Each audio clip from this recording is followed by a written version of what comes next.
अभी मैं आती हूँ लेडीज का, अभी घर में लगाया है ऑलरेडी।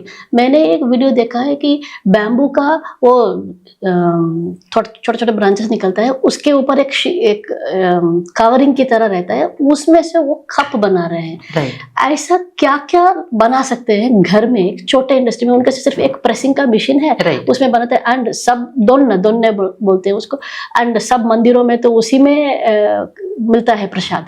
तो ऐसा बैम्बू के साथ हम और क्या क्या कर सकते हैं? जो इवन लेडीज भी एक छोटा सा लोन ले लिया, अभी गवर्नमेंट ने इतना सारा लोन्स दिया है लेडीज के लिए, वो क्या कर सकते हैं?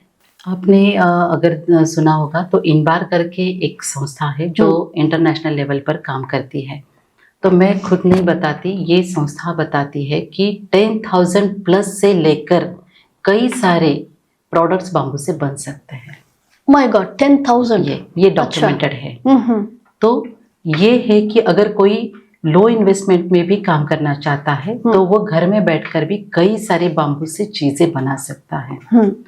बाम्बू से फ्रेम बनती है, बाम्बू से एम्पलीफायर बनता है, या बाम्बू से ज्वेलरीज बनते हैं। हमारे यहाँ महाराष्ट्र में कई सारी महिलाएं हैं जो इसमें उद्योजक करके काम कर रही है। चंद्रपुर में भी है, मीनाक्षी वाड़के करके है जो ज्वेलरीज बनाती है, दया पत्की करके है जो ज्वेलरीज बनाते हैं कोकन एरियाज में। ऐसी कई सारी महिलाएं हैं जो बाम्बू से ज्वेलरी बनाते हैं, या बाम्बू से कई सारे हैंडीक्राफ्ट के प्रोडक्ट बनते हैं। अगर हम पुणे में ही जाएंगे तो पुणे में बुरुड गली करके है, तो बुरुड गली में आप देखोगे तो वहाँ पर कई सारे प्रोडक्ट्स आपको दिखाई देंगे कि जो बाम्बू से बनते हैं, और वो अच्छी खासी वहाँ से इनकम भी लेते हैं। तो लो इन्वेस्टमेंट में आप उसमें से शीट से आप बाउल बना सकते हैं, प्लेट बना सकते हैं, ज्वेलरीज बना सकते हैं, हैंडीक्राफ्ट के प्रोडक्ट बना सकते हैं। और जैसे हमने कहा कि बाम्बू शूट से भी आप लो इन्वेस्टमेंट में अच्छे से फूड बनाकर मार्केट में बेच सकते हैं। जैसे अभी मेरे एक फ्रेंड अमेरिका में गए थे, तो उन्होंने वहाँ पर भी देखा, और हमने नॉर्थ ईस्ट में भी देखा, या महाराष्ट्र में भी कई जगह पर बाम्बू शूट्स ये रैप करके एयर टाइट करके बेचे जाते हैं। अच्छा, रेडी खाने के लिए, रेडी टू कुक के लिए। तो इस तरीके की भी मार्केट है, पर आपको वहाँ जाकर मार्केट को टैप करना है। तो ये लो इन्वेस्टमेंट में होने वाले काम है जो आप कर सकते हैं।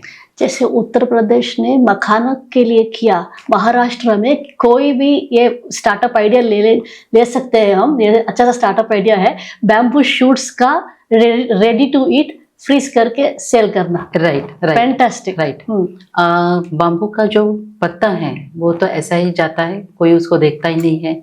सोचते हैं कि वैसे तो उसको उससे अगर फर्टिलाइजर बनाया जाए तो वो टाइम लेता है, टाइम पीरियडिंग है, वो इतने जल्दी डिके नहीं होता है। पर फिर उस पत्ते का क्या कोई यूज हो सकता है क्या? तो उस पर थोड़ा सा हमारा द बाम्बू सेतु का भी काम चल रहा है। बिना जलाए इस पत्ते से क्या बन सकता है, इस पर थोड़े से काम चल रहे हैं। तो बाम्बू के पत्तों से भी बहुत सारी चीजें बन सकती हैं, और इस पर भी बहुत सारे बंदे काम कर रहे हैं। कुछ लोग उसको विदाउट ऑक्सीजन बर्न करके ब्रिक्स बना रहे हैं, और मैं बिना बर्न किए उससे कुछ चीजें बना रही हूँ। उस पर मेरे कुछ एक्सपेरिमेंट चल रहे हैं। तो पत्तों से भी कई सारी चीजें बनते हैं, शीट से बनते हैं, उसके क्लम्प से बनते हैं, उसके कॉम्ब से बनते हैं, उसके ब्रांच को अगर आप देखोगे तो अंदर हॉलो है, उसको आप स्ट्रॉ की तरह भी यूज कर सकते हैं। राइट। तो जैसे हम नारियल के पेड़ को कल्प वृक्ष कहते हैं, वैसे हम बाम्बू को कल्पतरुण कहते हैं। तो इसकी हर एक चीज से हम कई सारी वस्तुएं बना सकते हैं। फैंटास्टिक।